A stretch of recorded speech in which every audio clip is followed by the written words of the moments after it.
South Dakota's only power line construction and maintenance program at Mitchell Tech has been training line workers for more than 40 years. It's adrenaline rush right away when you first get up there. It's pretty scary, but once you get up there, and it just feels good being up there in the wind and working by yourself with your hands, and you get to see your finished product at the end, and that's a pretty good feeling once you step down from the pole and you look up.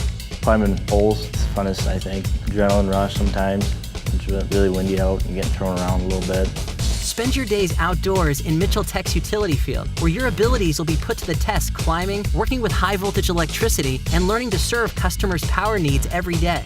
I was tired of sitting inside all day. I wanted to do something that was rewarding, exciting, and just able to be outside every day. I don't know, it's just, there's something about it. It's exciting and fun. It's serious, but at the same time, you're just out here to have fun and learn. It's only a one-year program too, so I'm able to come in and get back out and start working. Take your career to new heights with power line construction and maintenance at Mitchell Tech. See for yourself at mitchelltech.edu.